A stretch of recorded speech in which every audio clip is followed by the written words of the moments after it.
Então, essa relação sua com o governo Bolsonaro, então você vai poder dizer para mim de perto a sua visão de quem, através do IPA, você viu de perto, você estava ali quase na fila de frente, vendo o começo do governo ali, como é que começou, os tropeços, até o final do quarto ano. Por quê que estou dizendo isso?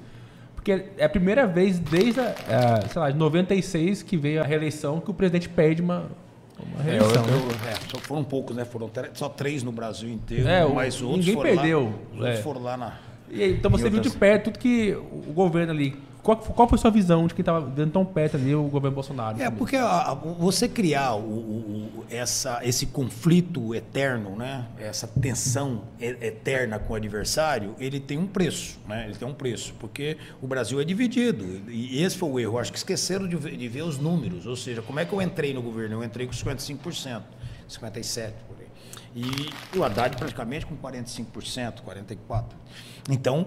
40%, 44%, com Lula preso, com impeachment, com Lava Jato, detonado o PT, terra arrasada, votou no PT. Era para ser mais, historicamente. Mas votou no PT. Então, o Bolsonaro entra no governo sabendo que pelo menos 40% do eleitor brasileiro era oposição, que não votou nele em nenhuma hipótese. Então, já teria que ter uma estratégia para não dar oportunidade, espaço para esse PT votar. Mas acabou dando muito espaço. Primeiro, é assim, na minha modesta opinião, né, quem sou eu na fila do pão aí, mas você não fala do adversário todos os dias. Fala isso pro Abílio, cara. Dá esse conselho pro Abílio aí, cara. Não. O Abílio tá renascendo do Não sou conselheiro político de ninguém.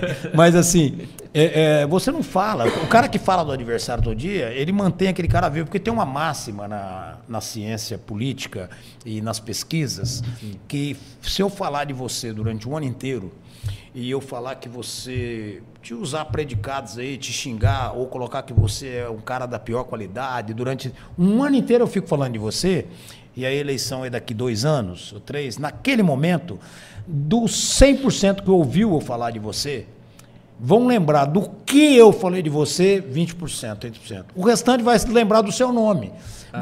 Entendeu? Só 20% você vai saber que eu falei que você é chato, que você é feio, que você é bonito, que você é gordo, que você é magro. Mas o restante todo só vai lembrar do seu nome, do Rafael. É o efeito Maguila. Fala mal, fala de do Rafael. Então você vai ficar famoso na boca do seu adversário. Falar, eu conheço esse cara, eu ouvi falar dele, mas não lembro o que eu ouvi falar dele. O outro fala, eu ouvi falar, mas é uma minoria. Eu ouvi falar que é isso, esse cara é isso. O fulano falou isso dele.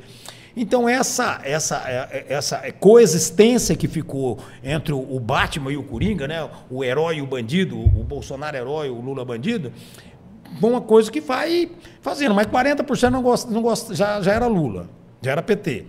E depois, um governo tem desgaste. Tem, natural. O governo, ele erra, o governo, ele às vezes não entrega, às vezes falta alguma coisa. E aí tem aquele leitor que vai abandonando aquilo ali e vai migrando. Então, aquela história. O ônibus tem um corredor e só tem 2 lados. Se você não está do lado de cá, você está do lado de cá. No corredor, você não vai ficar. Então, essa situação que acabou acontecendo, apesar de ter muitas, ninguém perde por uma razão só e ninguém ganha por uma razão só, mas acabou que o Bolsonaro veio depois da pandemia, teve assuntos da pandemia muito sérios, a pandemia, o governo tratou com muita competência a pandemia, mas o Bolsonaro, ele acabou negando aquilo que o governo fez, que foi bom para proteger. Secretário, mas ele fez, ele entregou a vacina, ele entregou tudo. Deu dinheiro pro Só governo. que ele falava que não, ele mesmo falava que não, do benfeitoria que ele fez. Ou seja, teve várias situações que aconteceu, mas eu acho que o Bolsonaro teve uma parte que aí sim agrada o eleitor, principalmente de Mato Grosso e tudo, porque ele trouxe uma paz para o campo. Pelo comportamento político dele, pelo comportamento governamental, ele desestruturou as organizações não governamentais com invasão de terra. Eu fui relator da CPI, eu denunciei 100 pessoas do INCRA e da FUNAI de invasão de terra e questão indígena. Eu denunciei 14 procuradores da República, assinei a denúncia.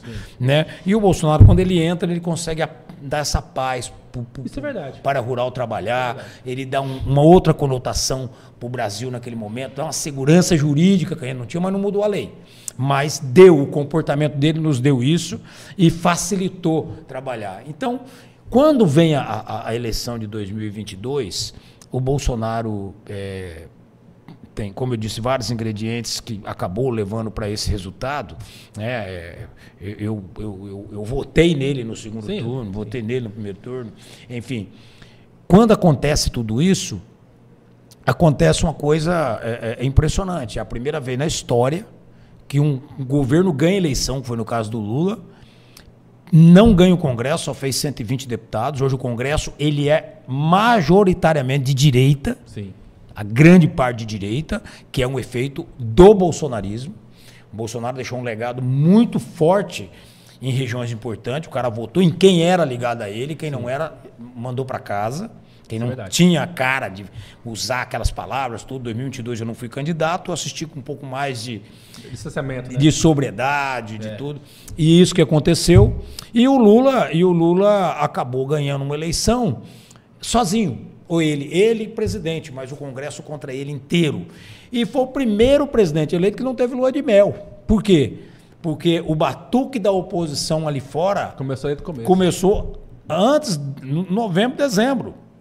Põe resultado. E não parou mais. E o Lula resolveu governar com a minoria, que é uma coisa totalmente equivocada, idiota, que não cabe na democracia de país nenhum. Você tem que buscar pautas para conquistar uma maioria no Congresso Nacional. Ele decidiu ficar com a minoria, e hoje está com a minoria, perdeu lá votos lá de 400 a 90, de 380 a 110, mas não passa de 120 votos. Uma coisa impressionante. Então hoje o bolsonarismo tem um comando no Congresso Nacional, o sentimento da direita, e tem um governo que está aí praticamente perdido nessa situação de governar. E que se tivesse o Nilson Leitão lá, eu acho que o cheiro de impeachment estaria rolando já, né? Porque tá muito enfraquecido.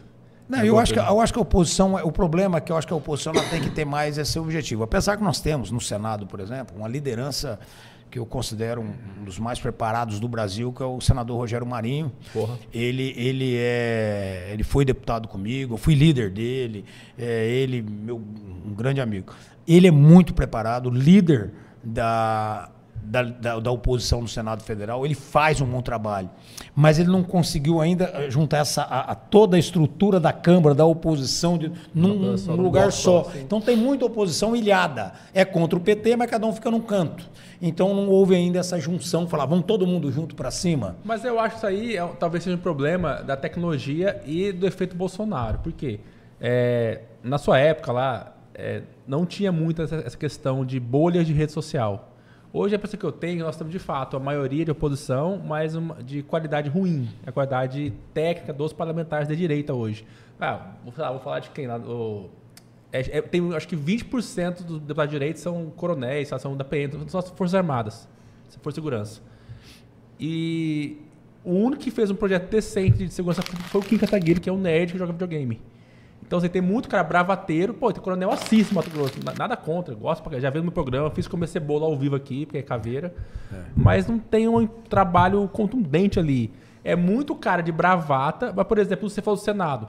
O Senado, quem fez o melhor projeto que aumentou pena para vagabundo, Gabriel, o maior pena do Brasil, é a Margarete, a senadora Margarete, que é a lei do Margarete Busetti. Ela é muito dedicada. A lei do feminicídio, muito que aumentou a maior pena do Brasil hoje, para bandido, que no caso é feminicida, é dela.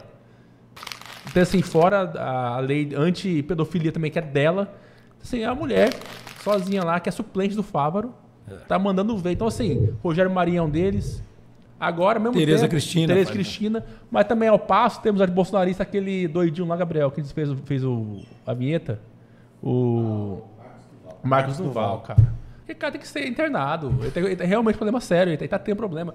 Flávio Bolsonaro, não vejo, assim, a gente esperava, Flávio, filho do Bolsonaro, não tá trabalhando, é centrão. Então, a gente tem uma baixa qualidade técnica da direita hoje, mas volume maior. Tem quantidade. Quem dera na sua época tivesse esse mesmo número, que a qualidade era melhor. Não, nós éramos em 80, né?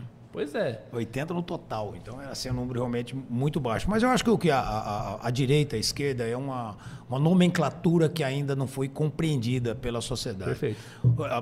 Eu tive uma pergunta que perguntaram, mas por que você é contra o PT? Não, eu sou contra o PT porque o PT ele não representa o que eu acredito para um país democrático, para um país que depende da agropecuária brasileira, que depende do setor produtivo, do produtor rural. E aí você tem dentro de uma corrente do PT que quer que o Brasil não tenha cerca e não tenha o direito à propriedade. Ou seja, que ele rasga o direito à propriedade da Constituição e dá o direito de liberou geral. Sim. A sua casa que é de todo mundo, mas ele quer que faça isso na área rural, não quer que faça no apartamento dele lá Não no Rio dele. de Janeiro, não. Não. Ele quer que a área rural tire a cerca, que essa fazenda aqui é do cara, tira aqui, todo mundo é dono. Eu sou contra isso. Eu acho que um país já está mais do que comprovado isso, que o direito à propriedade ele é um pilar de segurança jurídica e de desenvolvimento para um país. Desenvolvimento, esse é um ponto. Um outro ponto, eles, já que não conseguem derrubar o direito à propriedade, todas as ações que eles fazem na área trabalhista, ambiental e também na área fundiária, é para derrubar o direito à propriedade. Então eles fazem o quê? Vamos invadir terra. Gente, não precisa invadir terra. Em 2017 para 2018, eu era presidente da CPI do INCRA da FUNAI. O TCU fez um levantamento no Brasil, fez um trabalho oficial, formal no Brasil, onde ele pegou a devolução de 200 mil propriedades de assentamentos que estava inutilizada. Caramba. Abandonada pelo assentado. Estava vazio, não tinha ninguém lá dentro. Ele pegou e devolveu isso para a União, 200 mil terras. Eu convoquei o presidente da MST e perguntei para ele: o senhor quer terra? Quantas terras o senhor precisa? Quantas lotes o senhor precisa para resolver? Ele falou 120 mil lotes. Ele não sabia do meu número. Eu levantei e falei, então está resolvido. Nós temos 80 mil aqui sobrando. 80 mil, porque tem 200 mil que o TCU está pegando de volta, o senhor precisa de 120, o senhor não precisa invadir terra de ninguém. O problema é que o MST não quer invadir terra para ter terra. Exatamente. Não é uma ação a favor de eu colocar alguém na terra. É uma ação ideológica contra o direito à propriedade. Perfeito. Ponto. E o dia que resolver atrapalha eles. Não, porque isso. Daí acaba o argumento. Não, e aí eu levantei um outro número na época, que era a quantidade de vaga de emprego que precisava nas propriedades rurais em regiões produtoras no Brasil. Faltando mão de obra. Eu falei, se você quer ter um trabalhador rural, é só mandar para a região tal, que está faltando gente lá. Então não era essa a discussão. E nós, do agro, da direita, de tudo que falava, queria ficar respondendo sobre a invasão ou não, mas não era esse o debate. Eles eram mais inteligentes que a gente na colocação, mais estratégico. O negócio deles estava na Constituição e não na terra. Exatamente. Então, esse é o debate. Por isso que eu acho que o PT não me representa nesse sentido, em nenhuma hipótese. Eu sou contra a ideologia nas escolas. Eu acho que o professor não tem que tratar com meu filho sobre religião, sobre sexo ou política.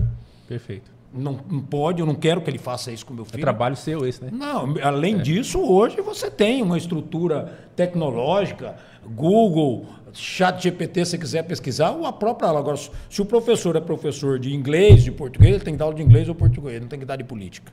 Ele não tem que jamais ter que falar de que partido que ele é para um aluno de 15 anos, 14 anos, 16 anos, ou 10 anos, ou 12. Eu, deputado, tinha sido prefeito já, vereador, deputado estadual, enquanto meus filhos não alcançaram uma idade para falar de política, eu nunca falei de política dentro de casa. Caramba. Eu chegava na porta da minha casa, ficava meu assunto lá fora. Eu brincava com meus filhos, eu tratava de outros temas, nunca tratei de política partidária, nunca tratei de lado, nunca falei mal do meu adversário, nem bem do meu líder, não. Dentro da minha família era uma convivência de família. Eu não estou lá para poder doutrinar uma família. Agora o professor vai querer doutrinar? Pois é, se você não está fazendo isso... Não aceito. Depois que eles alcançaram a idade, que vieram de fora tratando do assunto, aí nós vamos esclarecer, falar do assunto, tratar isso, e é isso que foi talvez um grande erro, essa mania petista de querer doutrinar do jeito que ele imagina que tem que ser, porque ninguém é dono da verdade. Então, eu respeito, meu limite do respeito, ele vai parar aqui, até chegar no seu.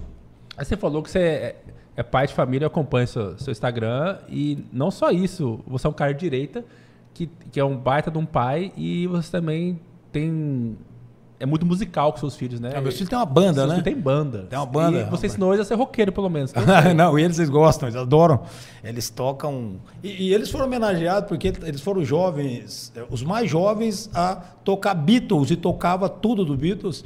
Aí, nos 50 anos daquele disco do Beatles, Abbey Road, eles acabaram... A TV Band, na época nacional, foi lá na minha casa, ouvir eles tocar para poder... Colocaram o mais velho, lá um senhor lá de não sei quantos anos, e eles, como mais jovem, homenageando os E Beatles. quantos filhos você tem? Qual a idade deles hoje? 3 filhos, né? O José Adriano mais velho tem 20 hoje. Né? O João Vitor tem 18, vai fazer 19 agora em setembro. E a Joana, que é a minha caçula, tem 17, faz 18 em outubro. Também tem 3 Aí filhos. vai chegar em novembro, vai ter uma escadinha, 18, 19 e 20. Ah, meu Deus do céu. Mas daí você fala que não doutrina, você doutrinou seus filhos a ouvir Beatles, cara. Então isso é grave também. Gosta de Beatles, gosta de Queen, gosta de Qual Pink que é o mais Floyd. roqueiro? O mais velho, ele é mais autodidata, né? Ele toca tudo, toca bateria, teclado, violão, guitarra, toca tudo. O do meio, ele é especialista em corda, né? Ele toca muito violão, toca guitarra, e ambos gostam de tudo, mas gosta muito de MPB, gosta de música boa, né? Gosta de música boa. E você toca também violão? Não, eu só engano bastante. Eu esqueci, porque o Gabriel trazer o violão dele, porque eu também toco, mas eu sou canhoto. Não. O meu violão aqui é pra canhoto. Por que eu te perguntei isso? Porque eu tô com um projeto com o Gabriel aqui pra gente montar uma banda também. Por quê? Você falou que seus filhos gostam de MPB também e tudo mais. A esquerda acertou no que você fala que é defeito da esquerda, eu acho que acertaram num ponto, mas pro pensamento deles. A direita falha muito em não investir em cultura. Não estar na música, não estar na cultura, não estar nos filmes, não estar de fato. Por exemplo, essa semana quando eu entro no meu hiperfoco com algumas coisas, cara, eu passei a semana inteira o Gabriel sofrendo, eu ouvindo só MPB, que eu lembrei que tava um dia no churrasco, meu pai faleceu ano passado, novembro. Meus sentimentos. Daí... Não, foi 23 que o pai faleceu, né? Não, 23. Meu pai era muito roqueiro, muito musical. Daí eu tava lembrando, falei, putz, cara, tocou uma música num churrasco, eu lembrei meu pai. Eu passei a semana inteira ouvindo Nem Mato Grosso, ouvindo Frisson, ouvindo não sei o quê. Então, eu falei, cara, como essa música é rica, como o MPB era rico. Muito rico. Tava ouvindo até... aqui, ó, tava até aberto aqui agorinha, o Sérgio Sampaio. Sérgio Sampaio. Puta, cara. Falei, cara, quem diga que eu dormi de toca. Né? É isso, cara. Essa música é do Raul Seixas. É, do Raul Seixas. O Raul Seixas foi o produtor musical dessa música. Eu tava tocando essa música em casa hoje no violão. Então eu falei, cara, olha que rico. Os caras eram tudo esquerdistas que não tinha opção. Era ditadura. Mas a esquerda... Não era nem esquerdista na época, todo mundo. Eles eram contra a ditadura. Era contra né? aquilo. Não sabia o que eles eram. eram. Contra aquilo, porque os caras faziam uma música e o outro lá vetava. É isso. Né? Eu seria de esquerda.